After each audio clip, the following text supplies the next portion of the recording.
আজকে রবিবারের দিন, কত খুশিতে ছিলাম যে কোথায় ঘুরতে যাবো, তো হঠাৎ খেয়াল করি আমার জামা কাপড় সব নোংরা হয়ে আছে। তো দেখছি সার্ফ টার্ফ কিছু ট্যাগ সব উদাম ফুদাম করে একদম জামা কাপড় বের করে নিলাম। তো দেখছি সার্ফ আনার লেগে রওনা দিয়ে দিলাম আমি। একদম সিঁড়ি দিয়ে দূর দূর দূর দূর দূর দূর করে হেঁটে চলে গেলাম। মনটা খুব ভারী, মাথায় অনেক চাপ যে অনেকগুলো জিনিস আছে, খাঁচতে খুঁজতে হবে।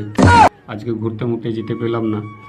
যাই হোক, যেতে যেতে একটা হঠাৎ খেয়াল করলাম যে তার স্বামী স্ত্রী বসে আছে, তারা হলো বাঙালি, বীরভূম জেলা বাড়ি। তো হঠাৎ হোটেলের কাছে এসে দেখি পেটটা খুব খিদে পেয়েছে, তাই কালু আর আমি দুজন মিলে খেতে বসে গেলাম হোটেলে। খটখট খটখট করে আমি গপ গপ গপ গপ করে খেলাম। আর কিছুখানি বাকি আছে, খাওয়া দাওয়া কমপ্লিট হয়ে গেল। প্লেটকে চাইটে মুটে ফাঁকা করে দিলাম। ফাঁকা দেওয়া করে দেওয়ার পর বুঝতে পারছি অন্য রোড ধরে একদম চলে গেলাম দোকানের দিকে।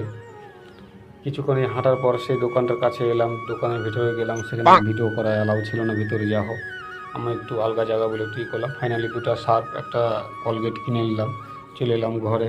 ঘরে এসে এখন বালতিতে সার্ফ দিয়ে জামা কাপড় গলাতে চুবড়ে চুবড়ে একদম আইছিরে দুই চিটা ডুবিয়ে মেরে ফেলে দিলাম। তো ফাইনালি যা চুবড়ে চেবড়ে যা করে তাই না করে নোংরা সব ঠিকঠাক করে দিলাম। ফাইনালি এখন আমি কমপ্লিট হয়ে গেছি। তো চলো, কে যাবে ওখানে আমার সঙ্গে ঘুরতে, অবশ্যই জানাও।